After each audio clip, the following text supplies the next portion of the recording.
Hey, welcome to another episode of the Digital and Social Media Sports Podcast. I am your host, Neil Horowitz. You can find me on Twitter, NJH287, also on LinkedIn, where I post more content, the website, dsmsports.net, and of course, follow along on the podcast platform of your preference. Just a really good show for you guys today. I was just overjoyed as I was editing this interview. So many good insights, so many good examples to really draw out those insights. My guest on the podcast today is Bill Voth.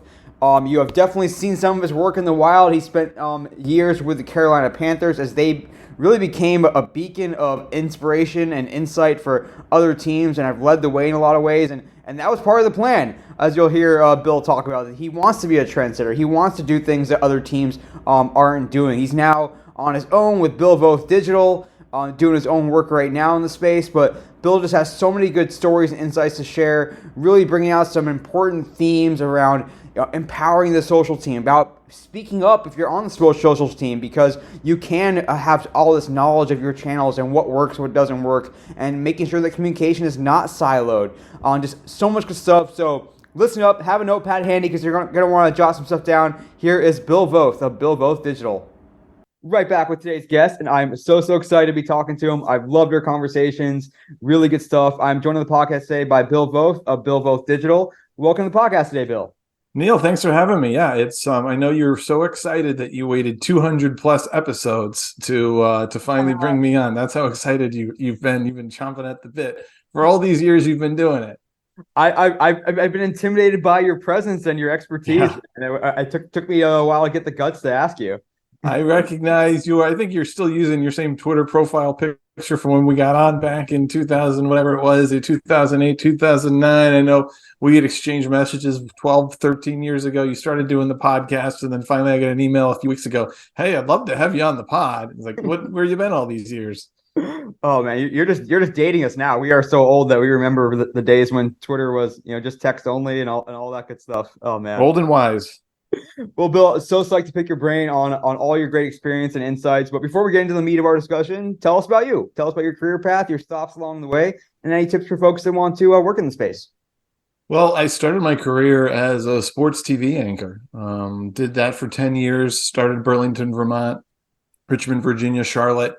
And then in about 2008, 2009, I logged onto something called Twitter, and that really just changed my life. It opened my eyes to, wait a second, the business I'm in. And I saw where it was going, but me telling you the news at 11:20 something at night wasn't really the future of this stuff. So I got really into social and digital, left TV in 2011, started a social media and digital video company called Spherical Media. And in 2011, me and a couple former TV guys, we help brands, athletes, teams in those early days of social understand what this narrative building and storytelling was all about. But as I was doing that, I missed being in the media, and I saw there's an opportunity here in Charlotte to cover the Cam Newton era from a digital and social first perspective.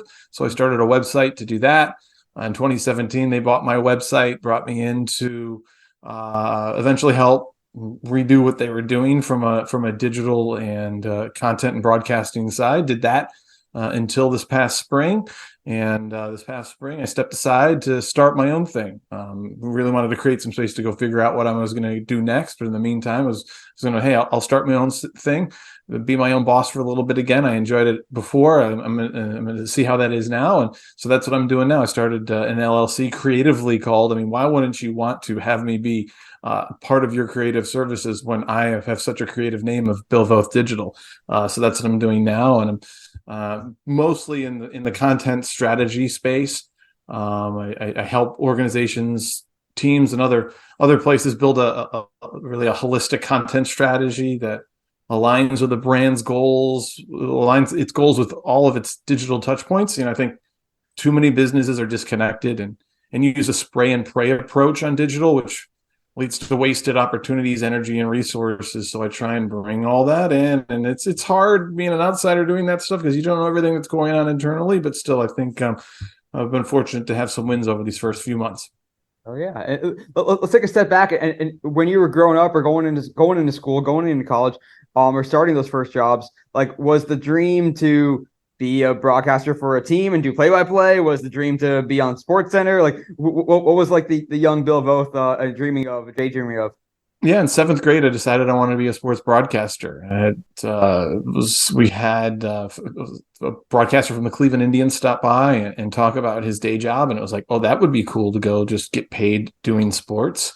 So that's what I decided to do. Got a paper out every single day so I could go to Syracuse because I mean that's where people go a lot of times. I wanted to be the next Bob Costas. I fell short of that, but. Yeah, that was the dream growing up.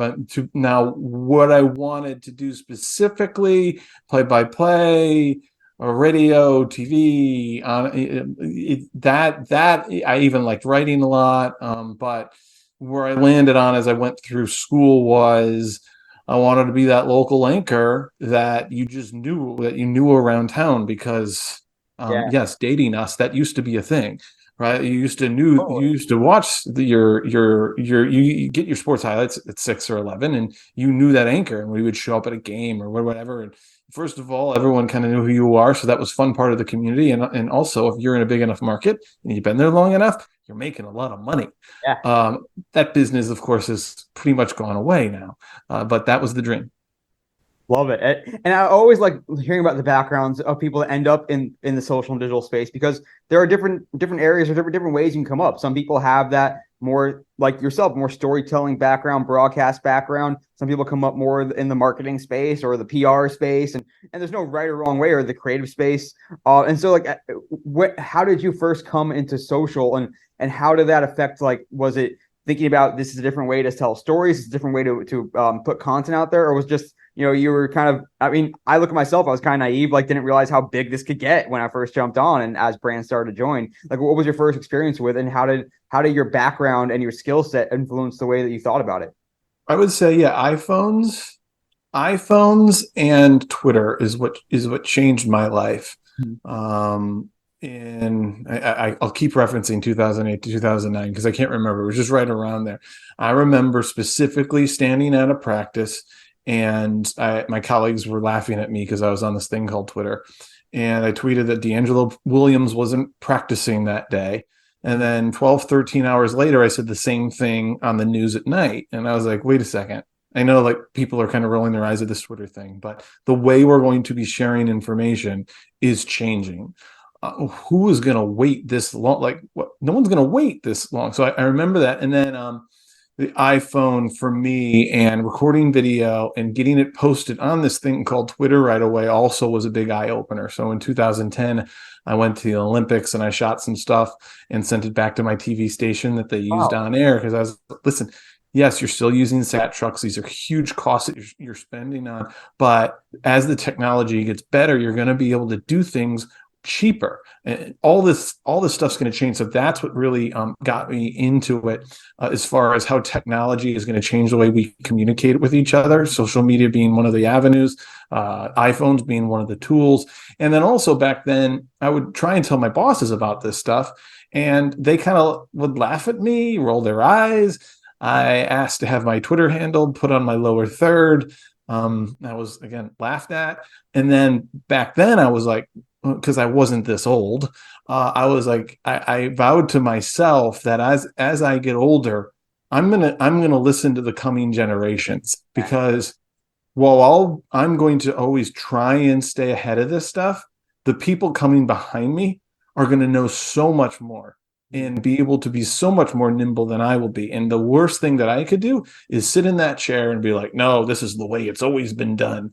So I've been obsessed with what's next. Like, I don't care that this is what's being done now.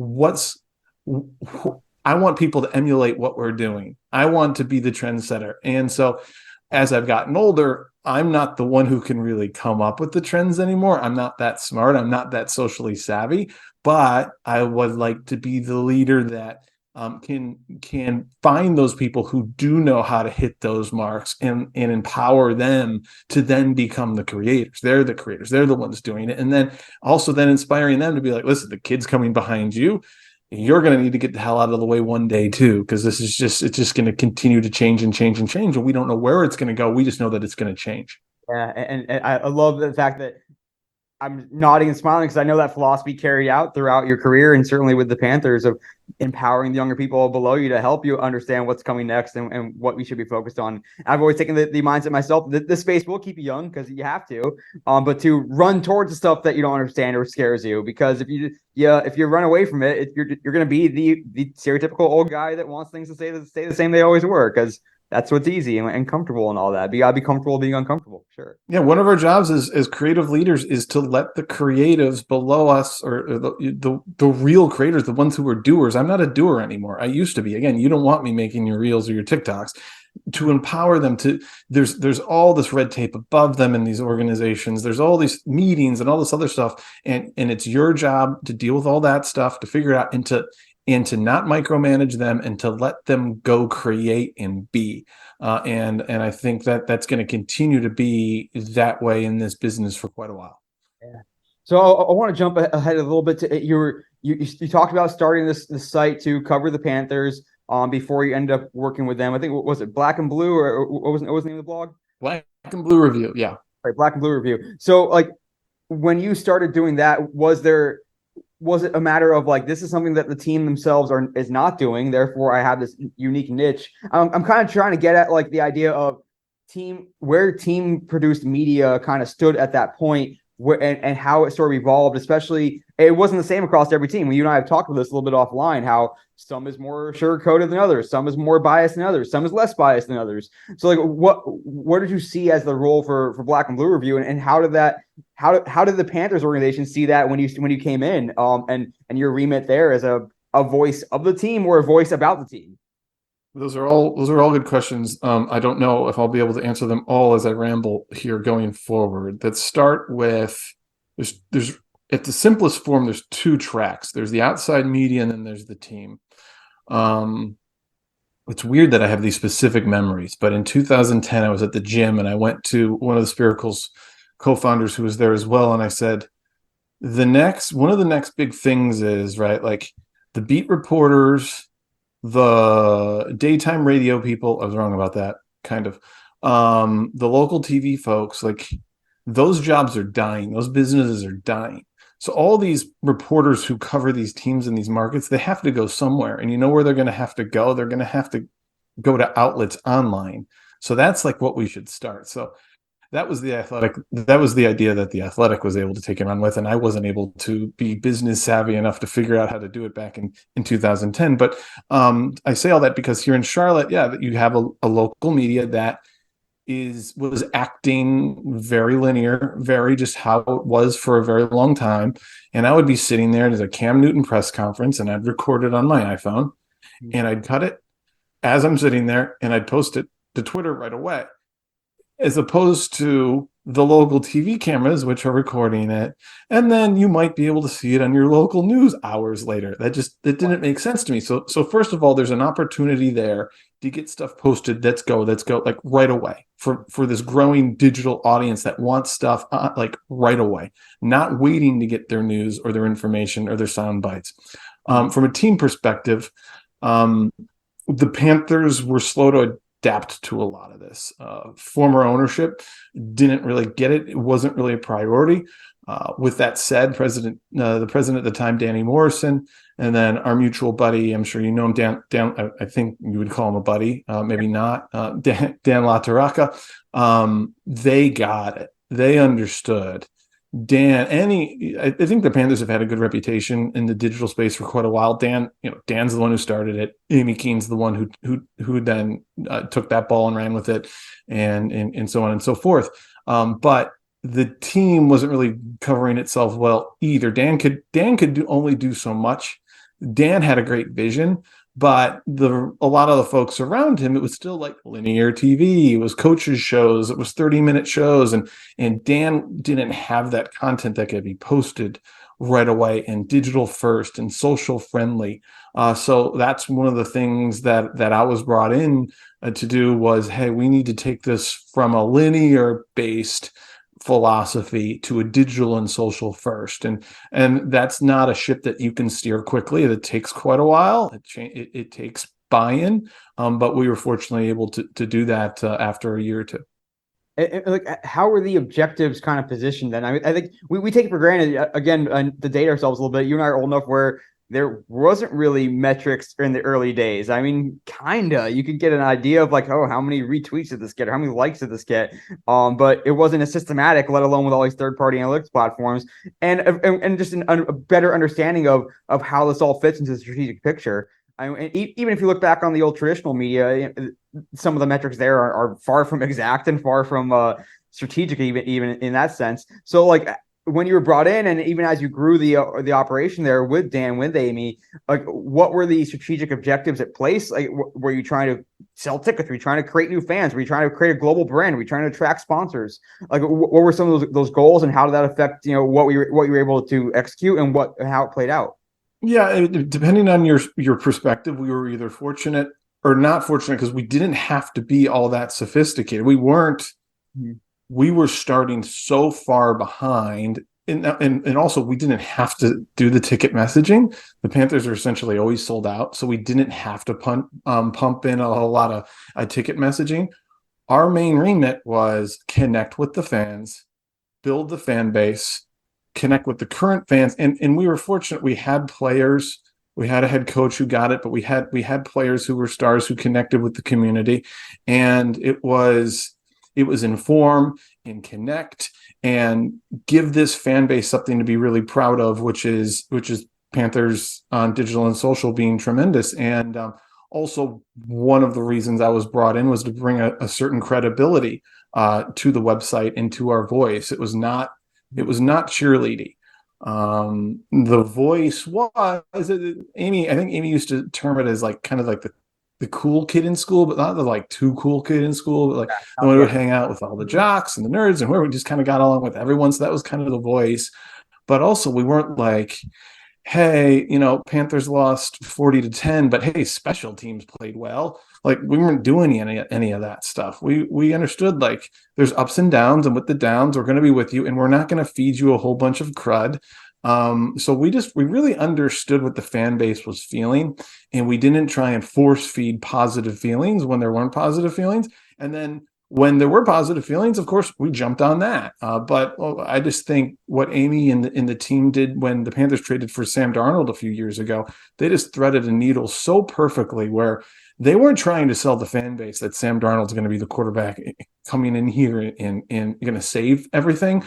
But they also weren't like, hey, here's the new guy. He may or may not work out, but here's some fun things to know. And here's some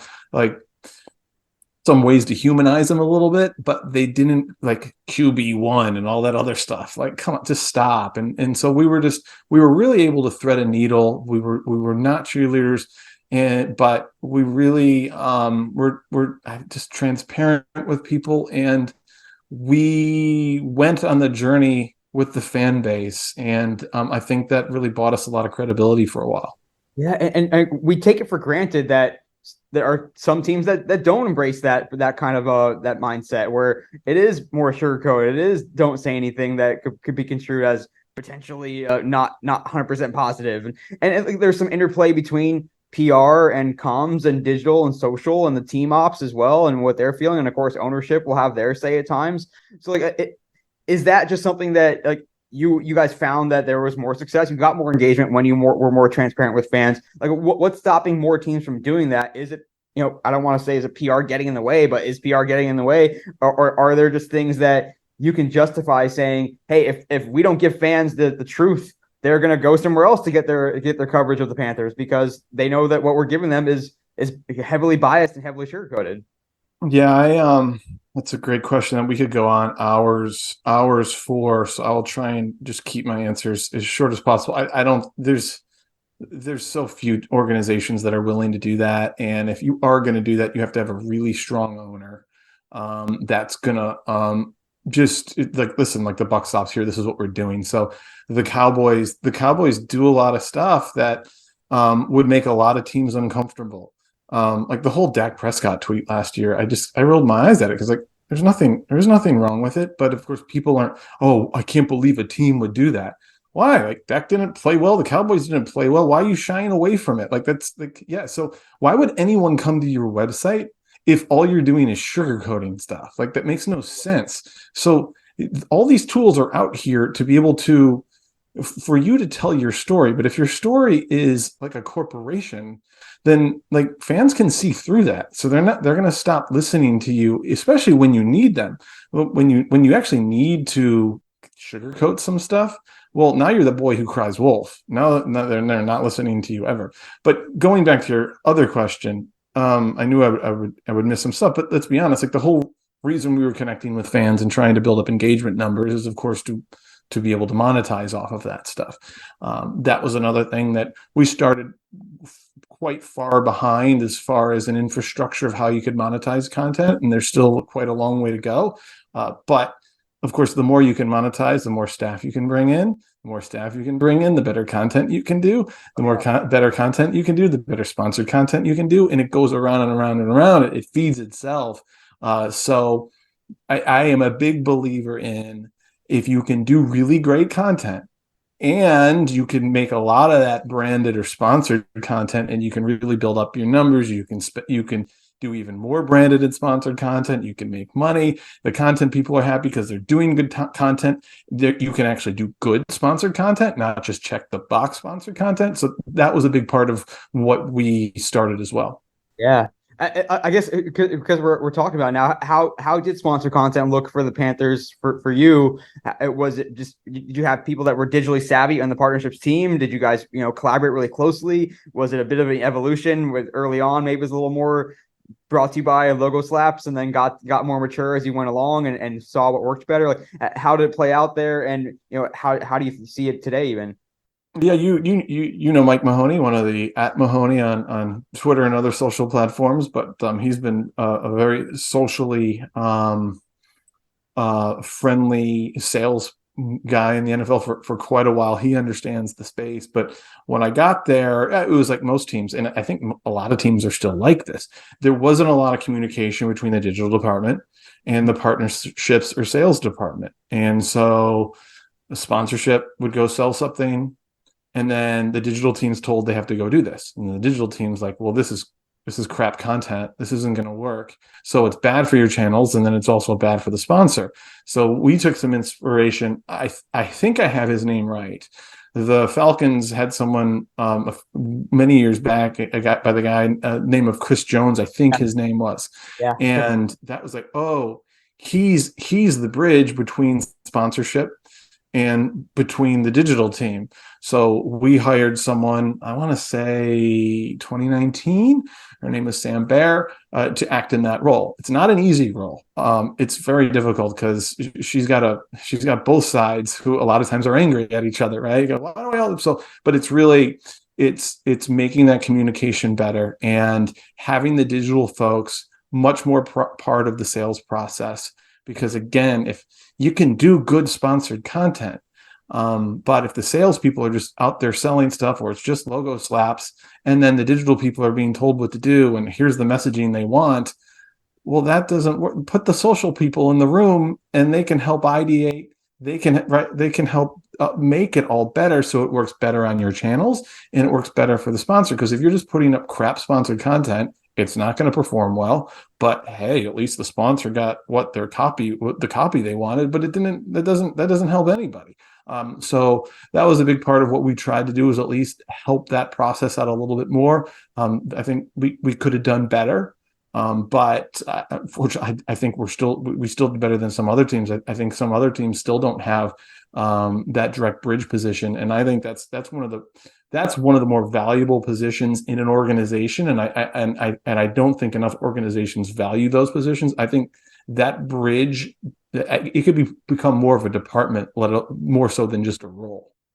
Yeah, it's great insights, great call out too. I also distinctly remember Chris Jones, that unique position that he had, digital partnerships, and it was so cool to me to hear about it. I think he moved on to Publix. I forget where he is now. But no, to your point, like, it's like, if you want to ultimately, both sides should ultimately want to create content that fans enjoy and fans want, and you want content that you can be proud of.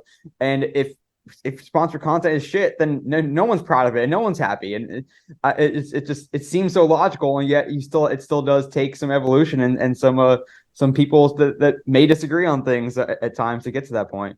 And you gotta, and this sounds cheesy, but you have to understand, like, you are on the same teams. I think there's a lot of sponsorship, sales, and it's like, well, yeah, because you're so used to being told to do crap content from those departments. Well, let's work together. Let's get together, and let's actually understand, like, we're on the same team. Let's actually work together.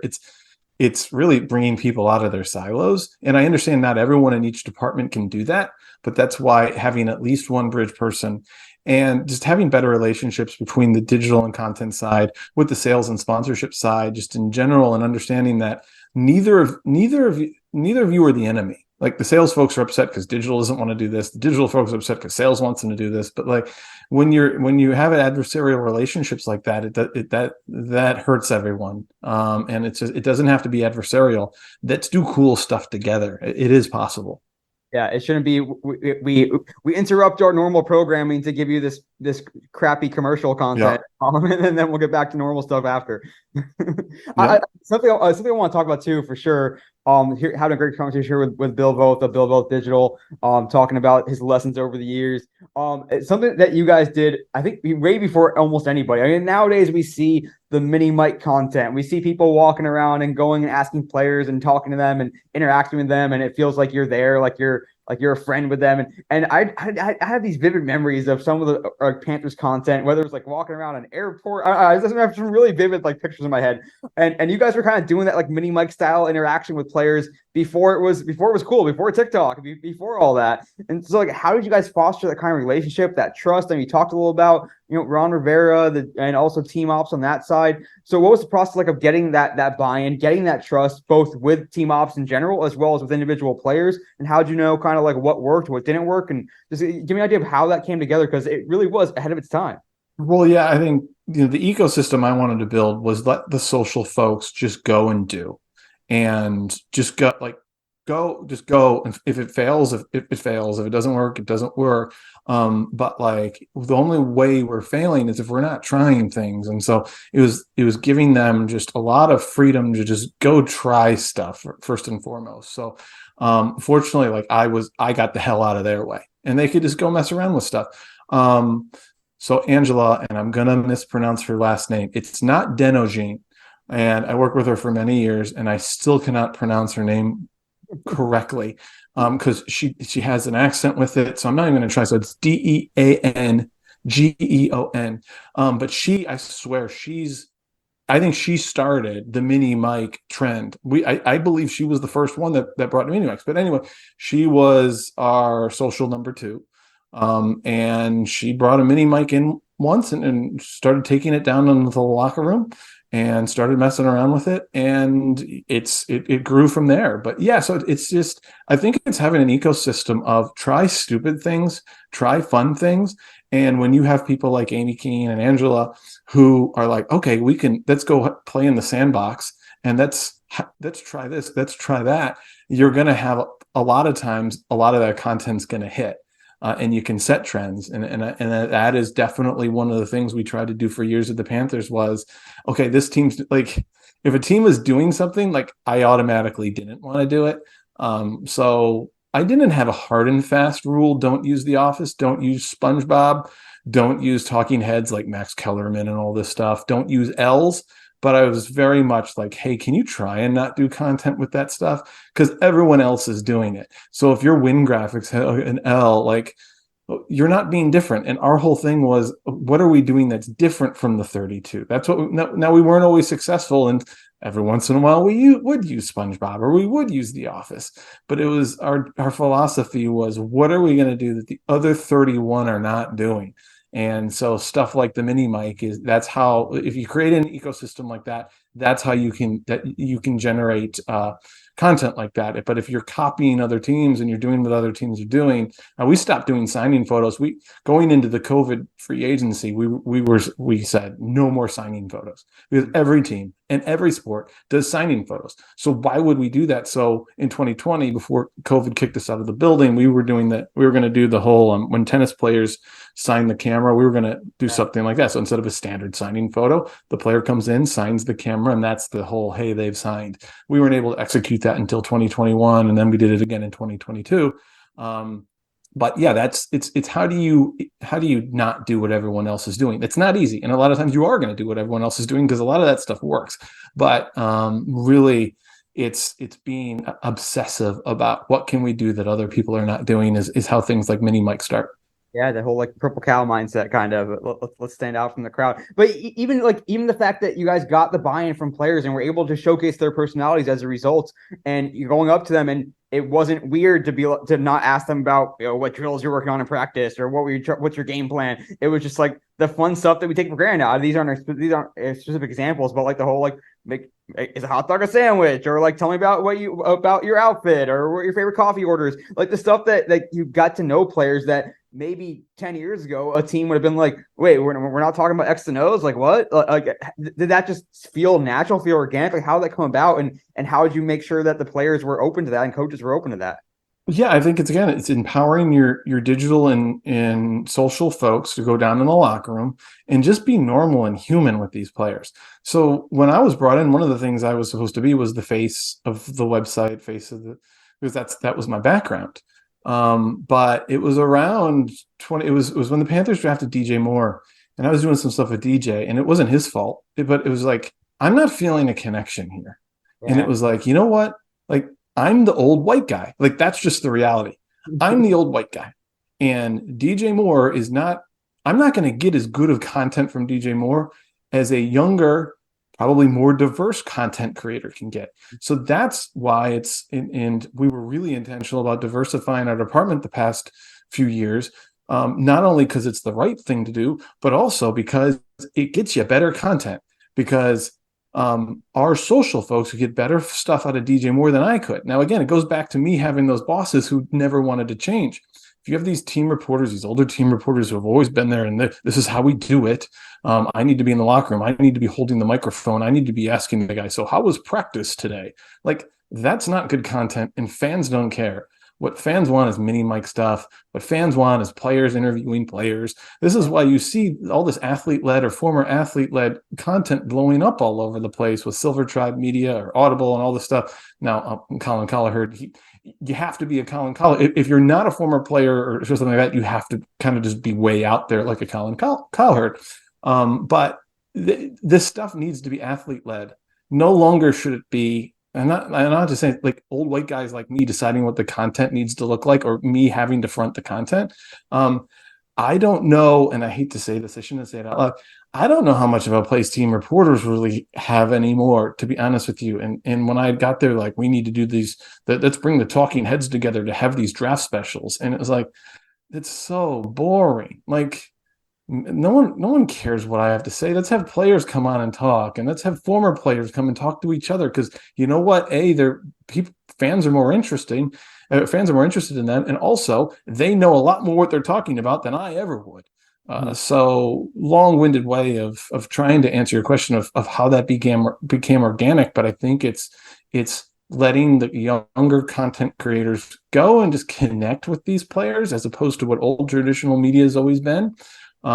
Being very intentional in your diversity for many multiple reasons, and then understanding that content has to look different than it has in what people like me used to consider good content.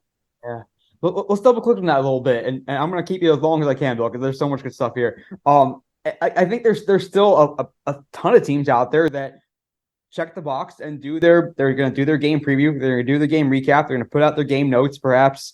They're going to give you that draft preview, because they at least in their heads, or maybe it's true, there is at least some non-zero subset of fans that want that thrive on that. They're going to get a few hundred clicks to the page views or whatever. So like when you're thinking about that content mix, I'm not going to say pillars necessarily, but thinking about like, we're planning out content for a given tentpole or a given week of games. Like, is there a certain set of like, okay, we do want to do a little bit of coverage here, we want to do a little bit here. Like, what guides like what you guys are going to put time into? What's sort of some of the more just automatic stuff? And like, are we going to get to that point where like we're not going to do a game preview or at least we're going to rethink how we do it, because there's more fans that want it this way than the fans that want it this way, even if there's still some fans that want it the old fashioned way. A great question, and there's not an answer for it. It depends on the market. So a lot of my philosophy, what I've just been spewing about, is market specific. In Charlotte, I did not believe there was a big enough market or a place for 30-minute coaches shows or 30-minute highlight shows.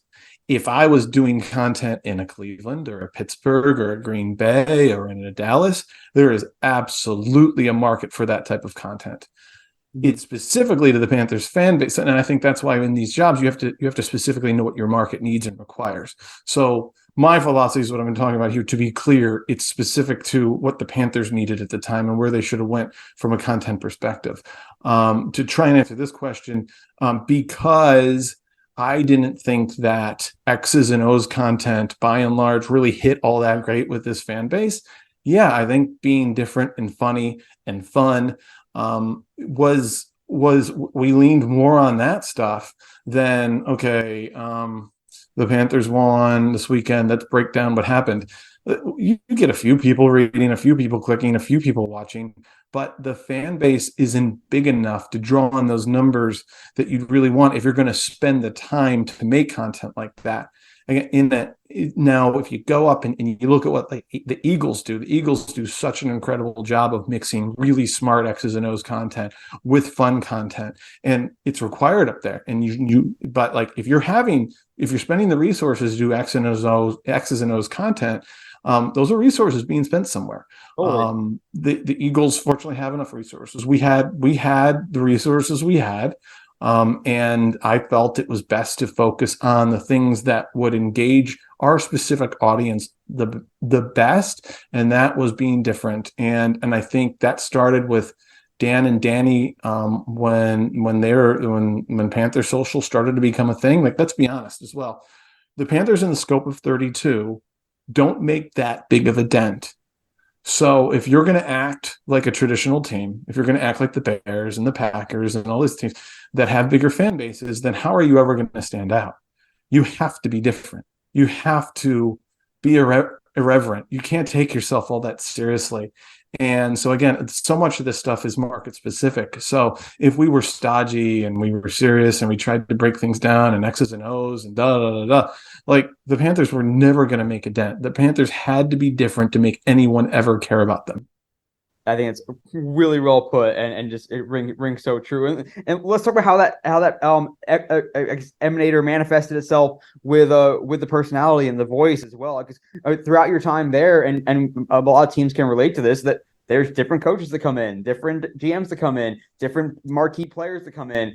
I mean, hell, even different owners for your time there as well will come in, and yet the Panthers still seem to have a fairly consistent voice and personality. So first, I guess, how did the personality and voice come about? How formalized was it? And how did the various regime changes affect it, if it did, over time? I mean, that's honestly, it's a credit to Dan Lataraki. He's the one who started that. And then when I came in, it was like, well, don't screw up an already good thing. And then Amy took over the channels and continued that voice and put her own spin on the voice, and now Angela's done the same thing, but Dan's the one who started it again. Like, Dan's the one who understood, like, we have to be different, like we have to be cheeky, we got to take some shots when we can. So that wasn't any great thing that I came up with. That was just, hey, this is what's working, of course this makes sense. I don't have a great answer for that except to credit other people. And, was it a matter of having to get buy-in, or did as new GMs, new coaches, new owners came in, they're just like, keep doing what you're doing, it's working, and I'm gonna keep hands off? Or is there a role, even in general, beyond the Panthers, like from your perspective, is there something to team ops, GMs, owners setting the tone, or at least approving of the tone that the team's brand is going to represent, essentially, on social? Absolutely, and it's my bad for not even addressing that part of your question, probably because I don't want to go down that road, because you shouldn't talk too poorly. But yeah, whenever you get a new head coach or a new GM, it's essentially like spinning the Price is Right wheel. And a lot of them are like the black spaces or whatever. And then there's I think it's like a red and a green or something. Maybe it's a green and two reds or something like that. So you spin the wheel, and usually you're going to land on a coach or GM that's going to be, it's not going to be all that easy to work with. So we spun the wheel a few times. Someone like Aron Rivera is definitely one of the money spots. Mhm. Someone like a Scott Fitter, the GM, is definitely one of the money spots. But I won't say any names, but a lot of times if college coaches come in, they bring in, and if you have some listeners here from the college space, they'll understand. They bring in a much different philosophy than, hey, just let the creative department go. A lot of these coaches, like the digital and social is so important to what they do because of recruiting. They have control and power over it. So sometimes a college coach might come into a professional organization and say, well, I need to have power over the digital and social department and see every post that you post ahead of time, which of course isn't going to work in a professional organization. So we may or may not have had to deal with that for 2.5 years. And that did affect our voice. Those were not easy times, but a lot of teams are dealing with that stuff. You look at the Raiders, like the Raiders are going to be going through however, like what number of coaches. So I think it depends on your situation. If you have an owner that's going to tell a coach, sorry, you're going to leave them alone. This is what we do here, which I think probably is what Jerry Jones does.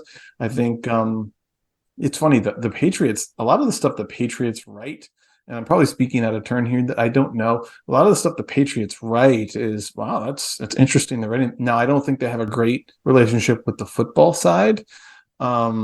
But I do think Robert Kraft gives them some freedom to say, hey, you can write the truth here.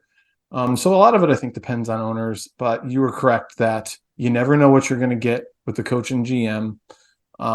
Some will play nice, some won't care, some will want control, and you just have to build as many good relationships as you can and try and work with that as best as you can. Yeah, and it affects a lot of things. It affects access to the locker room. It affects how quickly you can execute and different ideas you can pursue. And it's something that maybe is a little bit more inside baseball than some of the fans that are just consuming the content every day really have to think about. Yeah, I mean, what's amazing is, it's funny because you'll still see comments like "give that social intern a raise," and these social professionals, they are so important to these organizations. They're the front door of these organizations, which gives them so much power. It gives us so much power. With that power, of course, comes tremendous responsibility.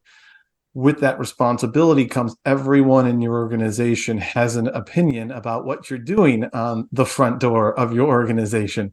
So every department is like, why aren't you doing this? You need to do this. And everyone has an opinion on stuff. So these jobs, while everyone thinks they're fun, they also come with a whole lot of second guessing and pressure from all parts of the building. And that's where someone like me comes in, which is trying to fight those battles before they really get to the social folks, the ones who are executing, so that they can go execute and they have the freedom to go be. And in certain iterations of my job, I wasn't able to win some of those battles.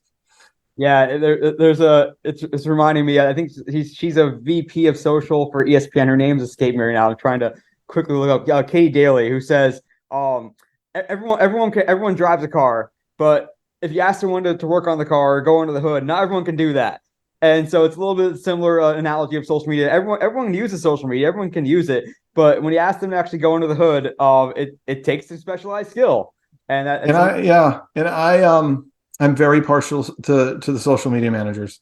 It probably rubs some of my video folks, some of my graphic folks the wrong way. Not in photographers, not saying that they don't have a say at all. Of course they do. But I want my social folks to be the leaders because it's your channels.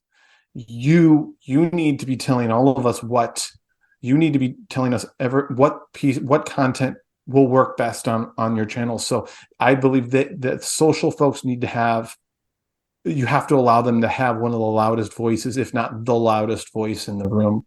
The social media managers, it's so vitally important through crises. They need to be in all of these meetings. And I still think that social folks are still left out of way too many things that organizations try to do, when it's like all this stuff is being judged on what you're doing socially and digitally. Why aren't you including the people that know your channels the best? Yeah. A couple of minutes left here with Bill Voth. I'm going to indulge myself because that point you just made is something that I've carried with me throughout my career. Early on, I realized that, and I'm speaking out of turn a little bit, but as a social media manager, you internalize so much insight into your fan base. You read every comment, you see every reply, you see how every little piece of content resonates or does not resonate, and and you're sitting on this gold mine of insight. And it's like, what do you do with it? How do you make sure it gets to the right people? Whether it's a big trade happens, or we sign a new player, or we try a new content piece, or we try a new direction, or even a promotion that we're doing about the game. You internalize so much insight, and yet we're still trying to extract all that value. Like, is that something that you noticed throughout your time in those roles and around those roles? And is there a solution to taking all that insight? Maybe we're getting better now with more advanced listening tools and whatnot around what the fan base's sentiment is like. But like, how do you take all that and make it actionable, or at least communicate across the organization? Yeah, I mean, I think it depends, because people like me are in those meetings. But people like me are still like, well, yeah, I know a lot, but like my social folks know even more than me. And with that said, a lot of times when you are reading all the comments, as we know, a lot of that we can overcorrect and listen too much to what represents the vast minority of the fan base at the end of the day. Yeah, like a lot of times that's not reality. So you have to filter through and make sure that you're always going through a filter of what reality is. Just because fans are complaining about this doesn't mean that it's actually reality. And I think you can overreact to that and sometimes be too sensitive and not pull some levers because you're afraid of this, but all this other stuff. I'm just saying, I think social folks, social media managers in particular, still need to be in the room more. I think it's come a long way, where as you and I started getting into this digital and social, we're never included in conversations. Now people like me, kind of executive-ish type people, are in the meetings, which is good. But I still think the people who, now, unfortunately, you can't clone your social media manager, so it would require them to be in more meetings and whatnot. But I still think it's worth it when you're working through big events, when you're working through, as I said, crises, when you're working through, hey, how are we going to make this big announcement? Your social folks need to be part of those conversations, and not just telling them, hey, this is what we're doing. And yeah, I hope it continues to get better. But it's come a long way. It's come a long way in the 10 to 15 years that we've paid attention to this stuff. But I still think it can be a lot more sophisticated, and let the people who are running these things drive the bus. Give them the keys. I know that a lot of the higher ups don't want to do that, but they know how to drive the bus a lot of times better than you do. So okay, you can be next to them in case it starts going off the rails a little bit. But let them guide us a little bit more. If you look at, I'll keep going. I don't know what happened with Tennessee. In the Titans during schedule release, they posted 2 videos during schedule release. The main video they dropped at 8:00 was a wonderfully produced video. It took, I'm sure whether they did it internally, whether they used an agency to do it, I'm not sure. I think they probably did it internally, but it was wonderful. But then, of course, they posted the man on the street video that is just like a couple social people just saying, hey, why don't we try this? And like, that's the magic that can happen when you listen to your social folks, instead of having like these big long meetings with these big projects. Like, social folks can be a lot more nimble and come up with a lot more creative ideas. So we need to have them in a lot more of these meetings when we're talking about big tentpole events. Oh yeah. I would say it's a good place for us to cut off, Bill, but I'm going to ask one more question, because I'm just going to keep you all day here. But we will get to those shareable stats in just a moment. But I want to just briefly touch on the athlete side. I mean, especially you guys had Cam Newton there. And that was before like every athlete was on social necessarily, and he had his crazy font or whatever his copy was. But I guess as athlete platforms started to really blow up in your time in the trenches, we had, I mean, I'm picturing times when like Snapchat stories was going off, and you had to like really stay on top of that stuff, where you might miss what an athlete posted and not know that it was out there. That's just one microcosm of it. But as you see, even now, athlete platforms getting bigger and bigger, what's the role of the athlete? What's the role of the team even are they better off supporting the athletes getting messages out there just as much as they are putting time and resources into their own platforms? Like, where do you see the role of the athlete? How do you see it play out in your time with Carolina? And what's the future? Let's look ahead. What's the future look like for the power of these athlete platforms and how they coexist alongside the teams? Yeah, I think if they haven't already, athletes are more powerful than these teams and these brands. Now, it's not every athlete. It's not the 53rd guy in a roster isn't I mean, who knows? Look what Pat McAfee's done. But there's only one Pat McAfee. So it's not every guy in your roster, but it's funny. We spend all this money on influencer marketing and we build these big influencer marketing programs, but all these teams have influencers already in the building. Yeah. How long we're going to be able to use them and team-led content, I'm not quite sure. Cam was a perfect example where Cam knew his brand was much bigger than the Panthers. So Cam wouldn't do a whole lot for our stuff. Mm-hmm. Now, if Cam walked in the back hallway with his son and we happened to get it, then cool, we could post it. But would Cam do that necessarily for us? No. What the Bills have been able to do with Josh Allen to me is just incredible. And it goes back to the you asked me a question before about buy-in with general managers and head coaches and even with players, and my tangents haven't really answered your questions directly, but you look at what the Bills have been able to do with Josh Allen and have them being part of their content. That's so important. And it's really great right now. I don't know if Josh Allen will continue to do, the next Josh Allens will do that. Once this NIL gets more sophisticated and more athletes are going to be like, oh no, why would I have that on your channels? I'm going to put this on my channels so I can monetize that over there. I'm the draw. So these athletes are your own inside influencers. So use them as much as possible, which of course means building those relationships. So yeah, it's the best influencers you can get, unless you can get like a Mr. Beast and stuff like that. Not the best influencers you can get, but it's the most convenient influencers you can get.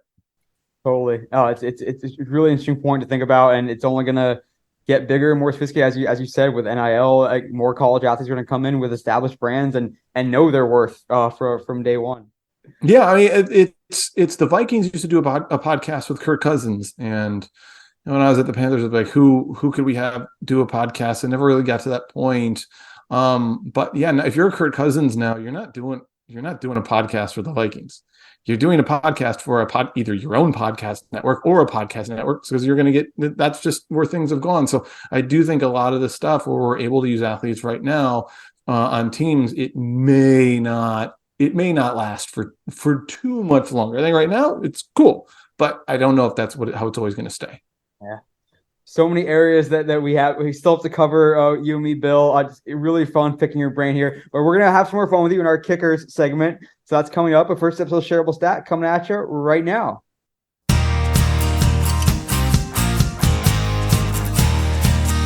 Man, just such good stuff with Bill Voth. Could really pick his brain all day. And you're going to want to stick around, because with our quick hitting question segment coming up, we get a lot more good stuff from Bill. So stick around for that. But first, this episode's Shareable Stat.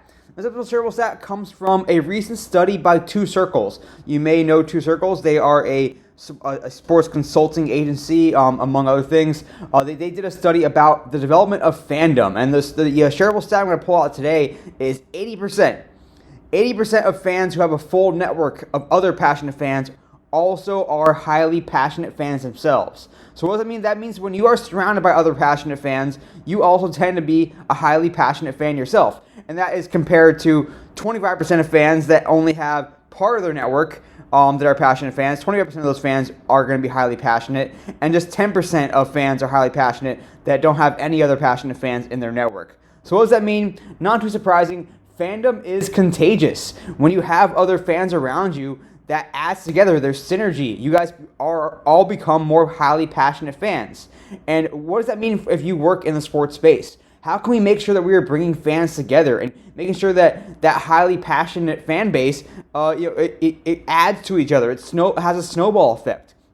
How can we do that? How can we make sure that we are driving more social networking among fans? One of my favorite things when I worked in the social media space for sports is when there are relationships formed through fandom, when fandom is that connective tissue. And teams can be connective tissues in a community, among a fan base, among a social network, not just a digital social network, but a real social network as well, the original, the community network kind. So how can we foster those kinds of relationships, those kinds of connections, to make sure that other highly passionate fans have a reason to discover other highly passionate fans and become a part of a social network? Whether it's, can there be intramural sports leagues through a sports team organizes? Maybe is there a daycare that you can organize through a sports team? Can you create other opportunities, whether it's a fantasy league or learning opportunities or outings? We already see we have some kids clubs. You have some various watch parties and outings of that nature. But how can a sports team really truly become a community connective tissue that creates these friendships, creates these networks?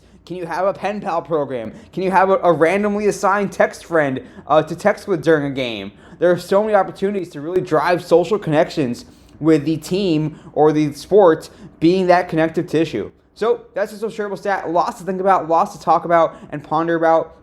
But more importantly, again, that shareable stat is 80% of fans who have a full network of other passionate fans are going to also be highly passionate fans themselves. Lots of good stuff in that study by Two Circles, so look it up. I linked it up on my Twitter feed at NJH287. But more importantly, again, stick around because lots of good stuff coming from Bill Voth of Bill Voth Digital. Back from this episode's Charitable Stat, I'm joined on the line once again by Bill Voth. Bill, you kicked ass in your interview, had so much fun geeking out and getting insights. Are you now ready to do some kickers? Sure. And you told me it'll be like a lightning round. So since I tended to keep my answers pretty long in the first segment, I will do my best to keep them as short as possible in this one. Hey, it's a podcast and we can go as long as we want. So I might even ask you some follow-ups to be on the lookout. Number one for you, though. This could be a fun one here. From your time as a local broadcaster, tell me the most memorable day or story. Like, what's that one day or story that sticks out to you from your time as a local anchor? It's a good question. I would probably go 2006 when Little Davidson College and Steph Curry beat Georgetown on a Sunday afternoon. I had been telling people about Steph for a couple of years, and rarely am I right about things when I talk about things in sports. And I was right about that kid, and that was like, and that was really fun. And I loved college basketball growing up. I loved the idea of Cinderella, and to be able to be so close to a story like that with such good people was really great. Oh, that's so cool. I mean, I can still close my eyes and picture that skinny old Steph Curry kid, and Yep, here we are now, one of the best. kept getting better. Oh, that was a good one. Number two, you may have alluded to this already a little bit, but we'll get the specific answer here. Tell me the broadcaster or multiple broadcasters that you looked up to most as a kid growing up. Yeah, there's certainly multiple, but I mean, Bob Costas, he's the GOAT, has been way overdone in our society, but he's the GOAT. Totally. You're not going to get much better than him, and he did it across double sports too, which people don't even realize. Who it wasn't just sports. You mentioned that broadcaster that came into school one day when you were in seventh grade. Who was that broadcaster that came in and you first got to see in person? What was his name? His name was Jack Corrigan. He wasn't Cleveland Indians. He was actually Colorado Rockies, and he did ACC football, but he lived in Cleveland and was our receivers. He was a receivers coach at the high school I went to, St. Ignatius in Cleveland. So how he did the Rockies, I can't remember, but it was Jack Corrigan. Very cool. I loved hearing that anecdote. So I want to put a name to it. Number three. I'm trying to guess in my head about who you're gonna answer this one. I'm not sure yet. So your favorite player you got to work with during your time with the Panthers and why? Josh Norman.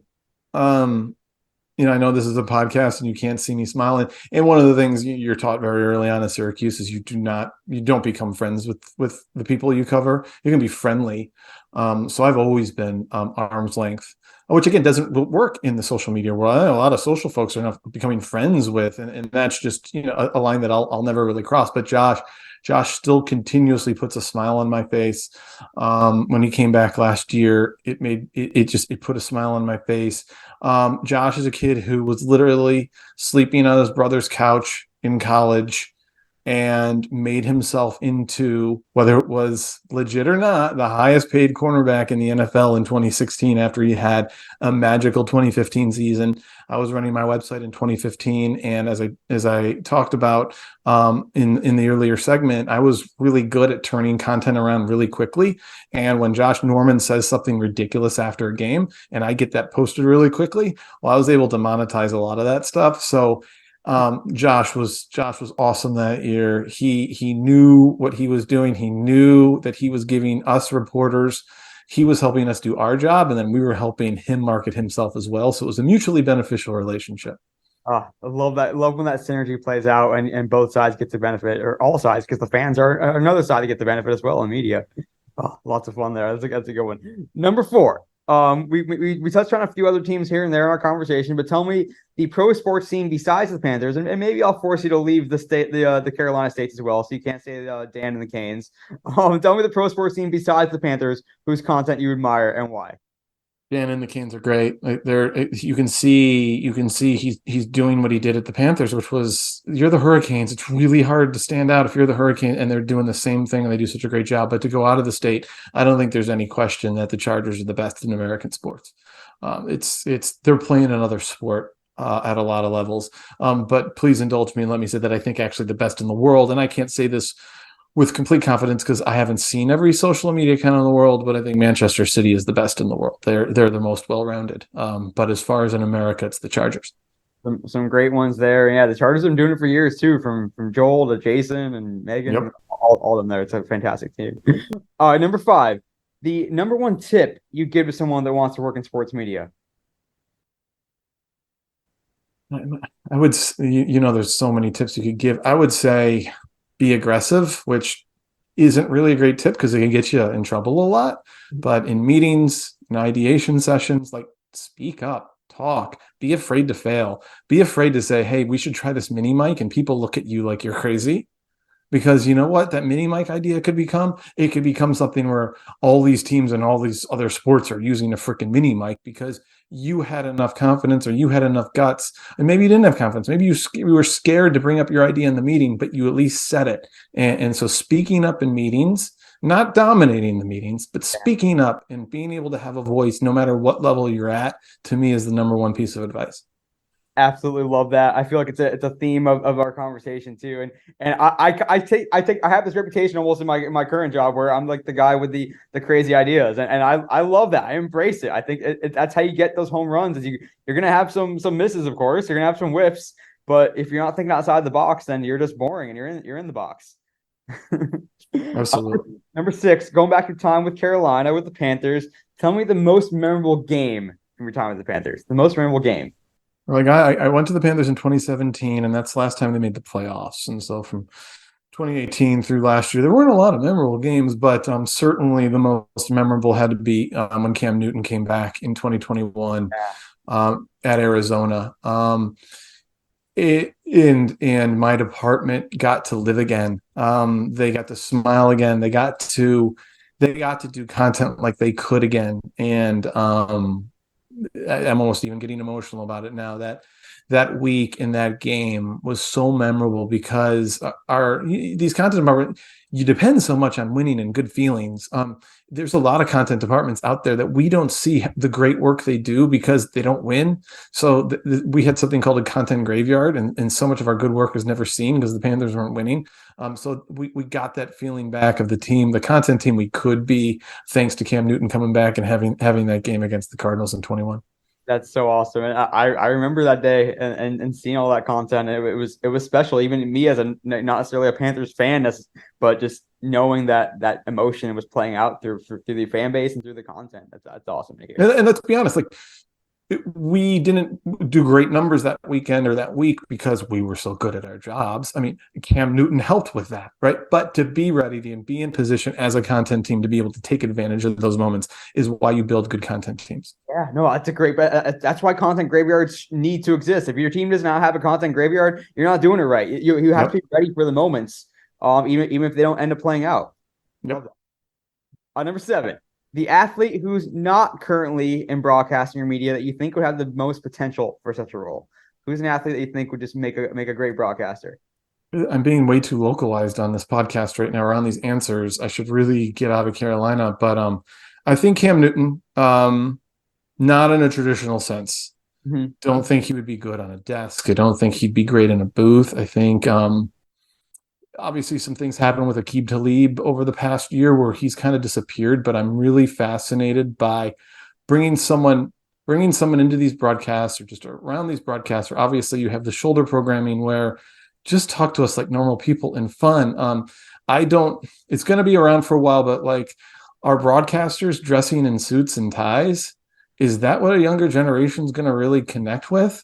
No, it'll be someone like a Cam Newton just saying it how it is. Now, I think Cam has to let go of this whole a lot of the things he's still saying out there. So I think that's he can't he's I love Cam, but he's hard to take seriously right now with some of the things he's saying. So if he can get rid of some of that stuff, and I just think he would connect in a lot of great ways that would help himself and probably not an old network, but a newer type of network.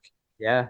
I mean, it's cool now. At least we're seeing some of the Manning cast type experimentations, but there's still so like you haven't quite got that crazy disruption yet that I think we could be seeing in the next few years. Yeah, I don't think I would be interested to see what the demos are on the Manning cast. Right, the demos is it's probably not all that diverse. I might be wrong, but how are we hitting multiple audiences with this content? They're going to make multiple audiences tune in.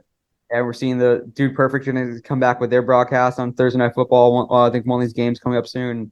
Lots of fun stuff we're seeing, and we'll have to keep an eye out if Cam Newton becomes part of it and tones down a bit.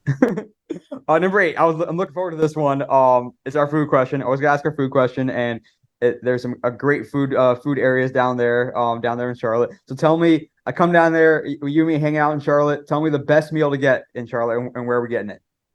It's pretty presumptuous of you to think that we would hang out if you came down here, but I would let you buy me a meal at Alexander Michael's. It's not. I'm not going to say barbecue because I imagine that's what everyone would say. So Alexander Michael's is just this really quaintish type restaurant near the stadium. Get yourself a London broil sandwich or this Cajun pasta they have, and Alexander Michael's is where it's at. Hey, London broil sandwich sounds right up my alley, so yeah. we're there, man. Number 9, tell me the most important trait for a leader and the most important lesson that you learned as a leader. Most important trait in a leader is to trust the people you've hired. Now, hopefully, they're going to execute, but as long as the people you've hired can execute, trust your experts. The whole reason you've hired them is because they can do things 10 times better than you can. And if you can build a team of people like that, then you've built a really good team. As far as the most important lesson I learned so many lessons. And if I do lead a team again, I hope to be much better as a leader. I think having empathy and leading with empathy in the digital and social space. I could go on and on and on. This is going to be a lightning round question, though. Burnout is so prevalent right now. I was not intentional enough for myself, but especially for my team, and forcing people to take a step back. We build these great teams, and we're not going to keep them because we're just going to burn everybody out. So having empathy when it comes to people's personal lives and some sort of work-life balance and being human with them, I think is in doing a better job at that, I think is something I want to take into my next opportunity. Excellent answer on all fronts. Really, really appreciate that. And I can tell that you've been well introspective and reflective of your time throughout your career. Number 10, we're going to end on a light one. You're a Super Bowl winner. Who's going to win the Super Bowl in 2024? Depending on when someone's listening to this podcast, if you're listening if it's the year 2025, Bill may sound like an idiot. He may sound really smart. Who's going to win the Super Bowl in 2024? Can I say my Browns? No, I can't because that would be stupid. So I would say Kansas City, but I don't think the receiving staff is good enough. So I will go with the Eagles. Eagles, hey, they've gotten close with Jalen already. So yep. It totally happened. All right, you heard it here first. Go place your bets if your state allows it. All right, Billy, kicked ass in our kicker segment. Your chance to take over for me. Tell us your social media all-star to follow. Just tell us who they are, what platform or platforms that they're on, and why they're following. Yeah, so I did write this one down because I saw you were going to ask this one. I don't know how to pronounce his name, but I just recently stumbled upon him on LinkedIn. His name is Alex Coppola. Coppola. Yeah. Coppola. He just started a sponsored content newsletter. Mm-hmm. He's done digital partnerships with MSG and the White Sox, and this guy gets it. as far as connecting content with the sales side. And he understands, like, hey, this is how you do good sponsored content, not just sponsored content, and how it really can hit just as good, if not a lot of times better, than what we would consider organic content. So I'm going to reach out to him somewhat soon and just be like, Alex, I really appreciate your stuff. So I don't know him. I've just recently stumbled upon him, but I thought it was someone to bring up. That is a great one. Yeah, check him out. He's pretty active on LinkedIn. And of course, you can subscribe to his recently launched newsletter, SpawnCon Sports. It's a great shout out. How about you, Bill? Where can we find you, as well as all things Bill Voth Digital on the interwebs? Yeah, I've kind of gone underground a little bit, which is So all you can really find me at right now is Bill Voth on Twitter and Bill Voth on LinkedIn. That's where my biggest presences are right now, as I build some stuff and figure out where I go from there. Hell yeah. As you can see, as you've learned today, Bill definitely knows his shit. You can work with him, and we'll watch out for where your next chapter takes you as well. But Bill, just kind of thank you enough for coming on the podcast today and sharing your insight, your expertise, your wisdom. Just really good stuff, and appreciate your time. Thank you, Neil. It was fun. It was, you made me wait 200 some episodes, but hopefully it was worth it. I'll have you back on before episode 400. I promise. That's very nice of you. Just a tremendous episode. These are the kind of interviews are the reason why I started this podcast in the first place. Just could really talk to Bill all day and hear his lessons, hear his insights from his years with the Panthers, and really in the space overall, as he and I myself have lived through this evolution, and it's continuing to make sure that while we may get older, we don't fall behind. We want to embrace what's new and what's coming and what's out there that the young people are doing and everything of that nature. So definitely follow Bill for more good insights, because cannot thank him enough for coming on the podcast today. But that'll do it for this episode of the Digital and Social Media Sports Podcast. Thank you for listening. I am your host, Neil Horowitz. Hit me up on Twitter, NJH287. Visit the website, dsmsports.net, where you can find every episode. Also on LinkedIn, where I post more content. Connect with me there. And subscribe, follow along to the podcast so you don't miss an episode on your preferred podcast platform. Until next time, this is Neil Horowitz signing off for the Digital and Social Media Sports Podcast.